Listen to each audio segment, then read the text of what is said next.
चिराग जी NDA के साथ थे, हैं और रहेंगे भी। उस समय भी थे, अचानक बोले कि हम चुनाव लड़ेंगे। अब अचानक क्या होगा वो तो विषय बाद का विषय है। लेकिन चिराग जी ने कई बार कई मोर्चों पर स्पष्ट किया है कि हम एनडीए के साथ हैं और एनडीए के साथ ही रहेंगे।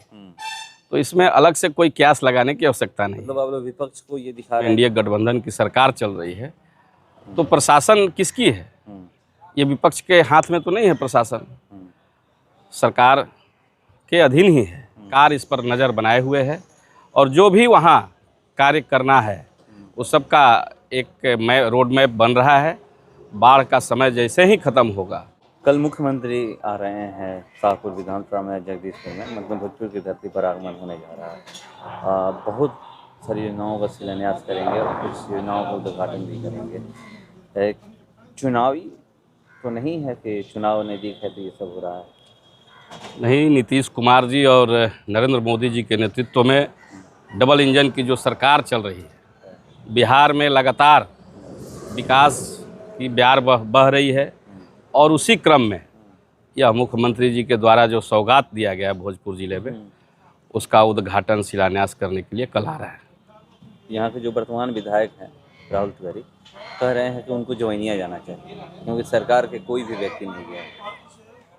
नहीं, ऐसा नहीं है। प्रशासन के लोग वहाँ, प्रशासन की है, सरकार के मतलब कोई मंत्री नहीं। प्रशासन किसका होता है? आज भारतीय जनता पार्टी जदयू के नेतृत्व में एनडीए गठबंधन की सरकार चल रही है तो प्रशासन किसकी है? ये विपक्ष के हाथ में तो नहीं है प्रशासन, सरकार के अधीन ही है। आज सरकार नीतीश कुमार जी के नेतृत्व में चल रहा है और पूरा प्रशासन जवैनिया का सतत निगरानी कर रहा है और सरकार इस पर नज़र बनाए हुए है और जो भी वहाँ कार्य करना है उस सब का एक रोड मैप बन रहा है। बाढ़ का समय जैसे ही ख़त्म होगा, जवैनिया का पुनर्विकास जो है वहाँ होगा।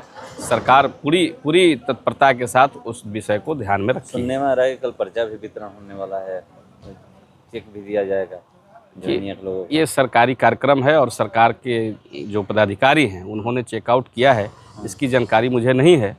यदि ऐसा है तो बहुत ही अच्छा है। उसके लिए माननीय मुख्यमंत्री जी को बधाई के पात्र हैं। वो एनडीए के कार्यक्रम भी है, कार्यकर्ता सम्मेलन है शाहपुर में, वो तो परसों है ना, 7 तारीख को है। 7 तारीख को उसकी एनडीए का जो कार्यकर्ता सम्मेलन है, यह पार्टी का कार्यक्रम है और उसमें पूरी एनडीए शाहपुर में एकजुटता के साथ इस आयोजन को सफल बनाने में लगी हुई है।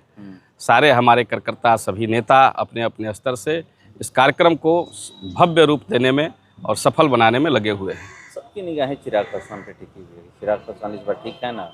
चिराग जी एनडीए के साथ थे, हैं और रहेंगे भी। उस समय भी थे, अचानक बोले कि हम चुनाव लड़ेंगे। अब अचानक क्या होगा वो तो विषय बाद का विषय है। लेकिन चिराग जी ने कई बार कई मोर्चों पर स्पष्ट किया है कि हम एनडीए के साथ हैं और एनडीए के साथ ही रहेंगे। तो इसमें अलग से कोई क्यास लगाने की आवश्यकता नहीं। मतलब आप लोग विपक्ष को ये दिखा रहे हैं कि हम लोग एकजुट हैं। एकजुट हैं ही, पूरी एनडीए एकजुट है और इस बार नीतीश जी के नेतृत्व में 225 से पार होंगे। 225 से पार? 225 फाइनल है, एकदम फाइनल है। इससे ज़्यादा भी दम भर रहे हैं कि 2 महीने रुक जाइए। वो तो हम लोग देखिएगा, सारे लोग यहीं हैं, हम लोग रुके नहीं हैं, हम लोग अपने काम में लगे हैं। उनको रुकना है तो रुके, चूँकि उनकी तो कुछ होने वाला नहीं है। उनकी सीटें आने वाली नहीं है। उनको ये ख्याली पुलाव लोग पका रहे हैं। आरजेडी जो है यहाँ लंबे समय से सत्ता से गायब है और पिछले दरवाजे से कभी कभी सत्ता का स्वाद उन्होंने चखा है। जनता, बिहार की जनता जंगल राज को जानती है और उसकी पुनरावृत्ति बिहार में नहीं होगा। जनता पूरी तन और मन दोनों बना करके बैठी हुई है। कांग्रेस के राहुल गांधी जो नेता प्रतिपक्ष हैं केंद्र में, लोकसभा में, वो पूरे बिहार का दौरा किए हैं, वोटर अधिकार यात्रा निकाले और एक केरल कांग्रेस का ट्वीट अभी आए हुए, आप देखे होंगे, पढ़े भी होंगे शायद, कि बी से बेनी बी से बिहार। मतलब तुलना देख लीजिए कैसे किया जा रहा है। ये कांग्रेस के लोग की मानसिकता ही यही है।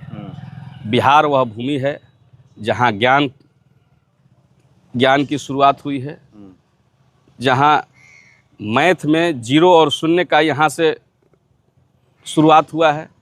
बिहार ज्ञान की भूमि है, बिहार तपस्वियों की भूमि है और कांग्रेस की मानसिकता इस बयान के माध्यम से झलक रही है, मुझे उस पर कोई टिप्पणी करने की आवश्यकता नहीं।